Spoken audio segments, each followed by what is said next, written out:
adoptando todas las medidas económicas, previsionales para mejorar y aliviar el bolsillo de los más necesitados en este contexto de pandemia. Y me acompaña también Ignacio Trimarco. Gracias, Ignacio, el abogado que representa a las familias querellantes del geriátrico del barrio de Belgrano por abandono de persona y propagación del contagio. Y también nos acompaña, ya está ubicado en otro ángulo del estudio, el señor Mariano Gesse, nuestro compañero, que va a estar con el minuto a minuto, con toda la información, con lo más importante que vaya ocurriendo en cuanto a la evolución de la cuarentena y el anuncio que se viene durante la tarde y todo lo que vaya ocurriendo en la Quinta de Olivos. Mariano, gracias por acompañarnos. Placer estar con vos, Clara. ¿Cómo te va? Hoy estamos atravesados por la coyuntura informativa y el centro neurálgico de la información es Olivos. ¿Querés ir en vivo, te parece? ¿Cómo no? Dale, Vamos. está nuestra compañera Paula Wilberger en este mediodía. Hola, Paula, buen día.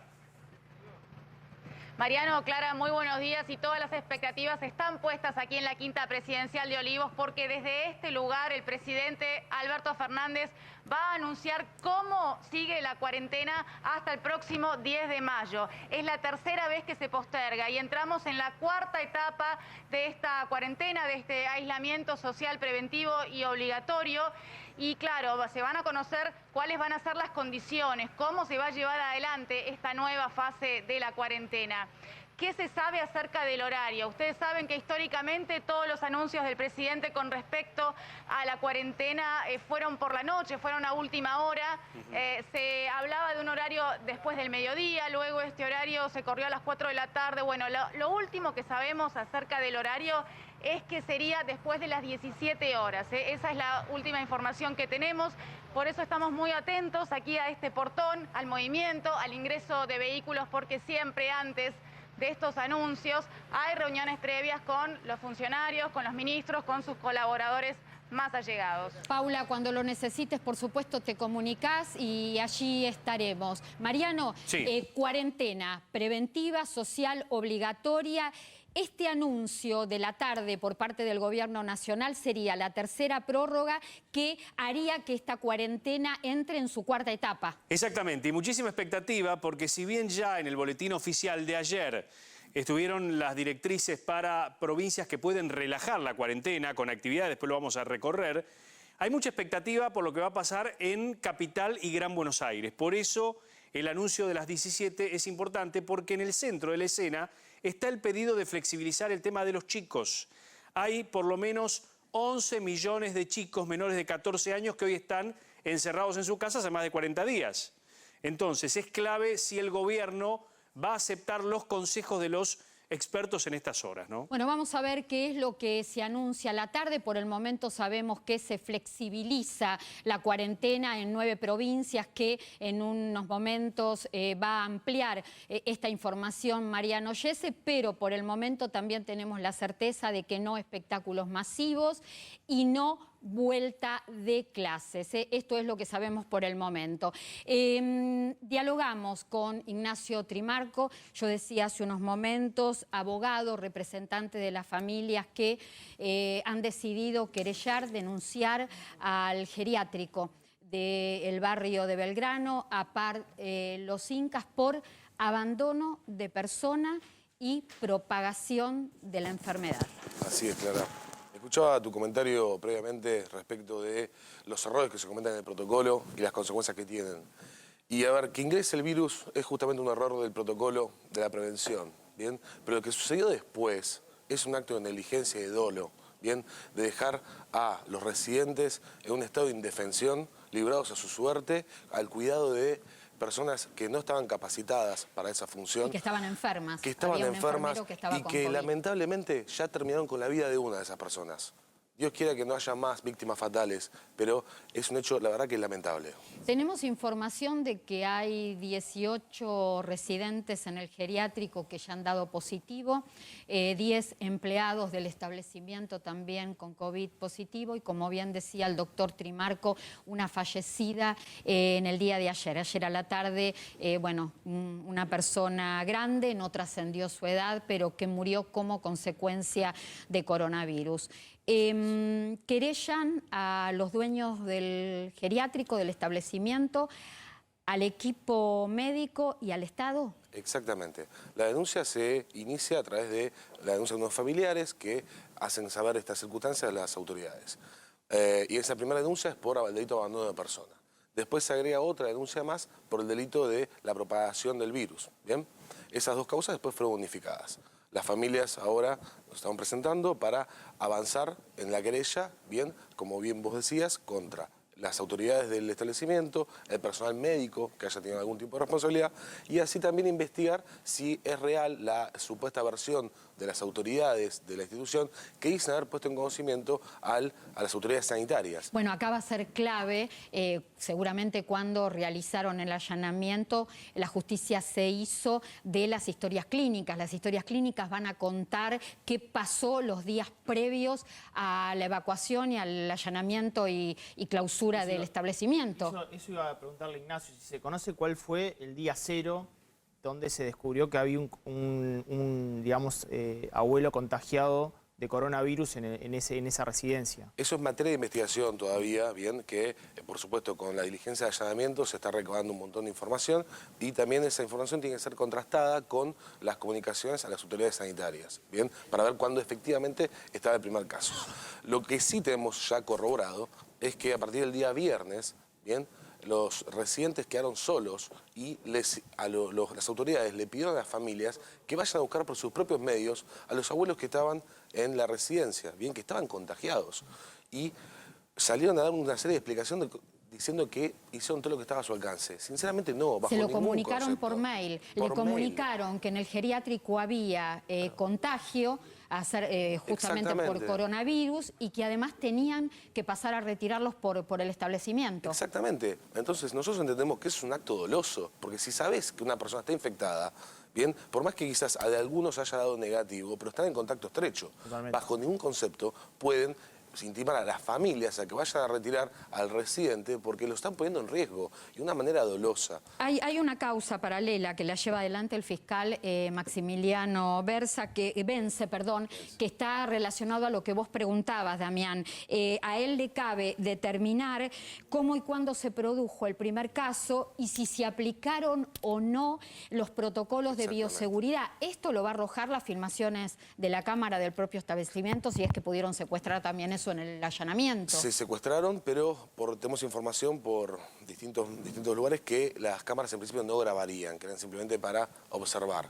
Bueno, nosotros estamos pidiendo una serie de medidas, bien, para recabar las filmaciones del Estado, bien, del lugar y las filmaciones de privado, por ejemplo, de un edificio que esté al lado, que pueda de ahí captar quién entra o sale de la vivienda. Bien, pero eso va a ser muy importante. Pediste la detención de los dueños del establecimiento, Sí. de la directora médica. ¿Podemos dar los nombres? Figuran en los medios, están ya expuestos públicamente. Bien, justamente el pedido de detención es porque la pena, bien, que prevé el delito de abandono de personas en el artículo 106, en su párrafo segundo, es de una pena que va hasta 10 años de prisión. Bien, en el caso de hoy esa pena ya fue agravada porque al fallecer una de las personas ya va hasta 15 años de prisión. Cuestión que los delitos son escarcelables hasta 8 años de pena. Bien, no sé si se entiende, capaz que es muy técnico, estoy explicando. No, pero es importante, a ver, con el monto ¿cuántos de pena, años de pena califica para Exactamente. abandono de persona y para propagación del contagio? Y ahora se suma la muerte de esta señora de nombre Angélica. Hasta 15 años de prisión. Hasta 15 años de prisión. Justamente por eso es que, junto a otras circunstancias que son el peligro de fuga, porque desaparecieron de la institución durante 5 días, el peligro de entorpecimiento del proceso, de que adulteren pruebas, historias clínicas y demás, más la pena de expectativa, que es una pena muy alta, bien, es que solicitamos el día de ayer, hicimos la presentación formal pidiendo la detención de todas estas personas y allanamientos en los otros geriátricos que están a cargo de esta empresa. ¿Por qué? Pues estamos investigando si el mismo personal médico o de asistencia y demás recorría otros geriátricos, que si esto fue así... Que si rotaban en los establecimientos de los mismos dueños. Exactamente. Hay que ver, ¿Cuántos puede haber 5 contagio en otros establecimientos. Exactamente. Y ya sabiendo de que había un positivo ahí, Claro. que es más gravoso aún. ¿Cuántos establecimientos correspondían a los mismos dueños? Se habló de 4, se habló de 5 en el barrio Colegiales, Palermo y Belgrano. Estamos investigándolo justamente porque, a ver, se interponen una serie de sociedades, administradores, apoderados, para, creo, intentar encubrir algún tipo de sociedad, pero se está investigando eso. Pensemos que es muy sensible este tema del personal, equipo médico y no médico que entra a las residencias geriátricas, porque en general es personal que tienen 2 o 3 tareas en lugar, o tareas similares en 2 o 3 lugares distintos.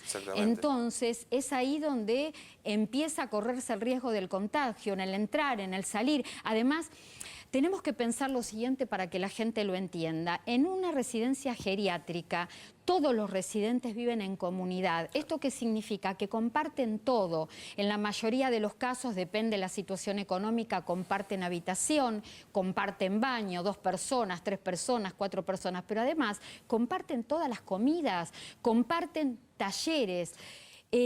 Un establecimiento que se preciaba de ser 5 estrellas, Ignacio. Así es, un establecimiento de un alto nivel y una cuota muy cara y ofrecía una serie de servicios. Respecto a lo que decíamos del personal médico, es verdad, el personal médico también muchas veces es mal pago y tiene que tener varios trabajos para intentar... Esa es la razón. Varios trabajos para intentar tener una vida digna. Pero hay una cuestión que no existe la obediencia de vida. ¿Bien? Entonces, por más que el dueño de la empresa te diga que vayas a un establecimiento, a otro y a otro, es el personal médico que hace un juramento hipocrático, que sabe que no puede hacer eso y que tiene la obligación en su caso de denunciarlo y de no propagar este virus a unas sabiendas de que ya había ingresado en uno de los establecimientos. Muchas anormalidades, muchas irregularidades, teniendo en cuenta que, por lo menos las versiones que me llegan, es que el día jueves ya habían amanecido 4 residentes con fiebre, no lo comunicaron. No hay constancia de que hayan llamados a las obras sociales para que monitorearan el cuadro clínico de estas personas. Había personal no médico infectado, tampoco lo comunicaron, y cuando vieron que no lo podían ocultar más, llamaron a la familia para sacarse a los residentes de encima. Exactamente. Es la verdad que un nivel de atrocidad es un segmento muy poco cuidado, claro. Estaba informándome y hay 3.000 geriátricos en todo el país. 3.800, exactamente. Pero hay 1.000 o más que están en absolutamente informalidad. Y puede haber más que están totalmente informales. Y la realidad es que detrás de esos geriátricos está la población de mayor riesgo, ¿no? Entonces, exactamente, es un y tema te quería agregar importante. una cuestión. Este geriátrico en particular atendía a personas con discapacidades mentales, ¿bien? Que son personas mucho más vulnerables aún. Bien, no solamente adultos mayores. No saben qué le pasa en su entorno. Adultos mayores con discapacidades mentales, bien, con afecciones mentales. ¿Cómo trasladás? A ver, es todo un deterioro emocional, un traslado, y más con las características que se dio esta semana. Que requieren una serie de cuidados mucho más intensivos. Claro. Una persona con Alzheimer, una persona con discapacidades motrices, requiere un cuidado mucho más intensivo y específico. Y lo dejaron librados a su suerte al cuidado de un chico de 23 años electricista. Sí, que hacía las veces de electricista y cocinero, y además también se supo que familia de los residentes y vecinos alcanzaron comida al establecimiento para que este chico Fernando, de 23 años, les cocinara y pudieran comer. A ver, quizás yo a este chico, a ver, le agradezco que se hayan expuesto abuelos... y que hayan sobrevivido gracias a la existencia de este chico, porque si no, ni para comer les habían dejado. Quiero pedir disculpas porque recién dije abuelos, y la palabra abuelos a mí no me gusta usarla, porque como me explicaba mi hermana y intercambiábamos información, que es psicóloga, especialista en tercera edad, ella me decía, ¿sabes por qué a veces, Clara, molesta la palabra abuelo? Porque limita. Vale si el otro se siente y lo acepta de manera amigable y uno lo dice cariñosamente, pero en general es mejor no decirlo. Personas mayores, los residentes en este geriátrico hablaron, los que pudieron, muy bien de Fernando y de Luis, del enfermero y de este muchacho que hacía las veces de electricista y cocinero. Y también estaba con ellos una señora Berta, que no pude finalmente saber qué actividad, qué función cumplía en el establecimiento, pero tenemos perfectamente claro que ninguna de estas 3 personas formaban parte del equipo médico, eran cuidadores. Exactamente. Exactamente, y con, como le decía, una población de residentes mucho más vulnerable, ¿bien? Como son adultos mayores y encima con discapacidades mentales. Hay casos, la verdad, que son lamentables, son muy duros de escuchar las historias, bien, de las familias. ¿Por qué el tema geriátricos es un tema tan sensible? Porque por historia los geriátricos siempre han tenido problemas estructurales que en la Argentina ningún gobierno pudo resolver. Y uno de los grandes problemas estructurales que tienen los geriátricos son las carencias, las distintas carencias. ¿Qué dejó al descubierto la pandemia? ¿Qué dejó al descubierto la acción de estos criminales sinvergüenzas, la vulnerabilidad? ¿Qué es lo que pasa puertas adentro cuando uno cree que deja a su familia, a su ser querido, al cuidado de quien los va a proteger? Esa gente los puede poner en riesgo. Decía Damián Di Pace hace unos momentos, en la Argentina hay 3.800 geriátricos a nivel nacional y además de los 3.800 hay 1.000 que funcionan en forma clandestina, que no están habilitados. En esos 3.800 geriátricos habilitados residen aproximadamente 150.000 personas. ¿Por qué reforzar estos números? Porque esta es la preocupación. Te pregunto, Ignacio, ¿se han comunicado familiares de otros geriátricos con vos, preocupados? ¿Qué ha pasado con Así este es, se tema? comunicaron de otros geriátricos de distintas zonas y estamos, por supuesto, recabando la información de cada uno de ellos, pero por lo menos ya tenemos un hecho puntual de un geriátrico en Avellaneda, entiendo que se llama Parque Avellaneda del San Lucas. Exactamente. Una persona fallecida que su certificado de función decía que había muerto por un paro cardiorrespiratorio. A ver, todas las personas fallecemos por un paro cardiorrespiratorio, pero las personas que fallecen por COVID-19 debe eso estar plasmado en el acta de función, bien justamente para los cuidados que deben tener la casa funeraria y demás. Entonces, hay muchas cosas que tenemos que investigar. Y está comprobado que murió falleció por coronavirus. Fue positivo, correcto. Y además los medios y la propia obra social de esta señora a la que le correspondía el PAMI se enteraron por el hijo. Claro, por el hijo. Una irregularidad enorme. Una irregularidad y que están poniendo también en riesgo a muchas otras personas, a los trabajadores de la funeraria, al cementerio y demás, porque debe tener una serie de cuidados específicos. Ignacio Trimarco, gracias por haber estado en Lo Justo y Necesario. Creo que lo que ha pasado esta semana con el geriátrico de Belgrano abrió una puerta que va a ser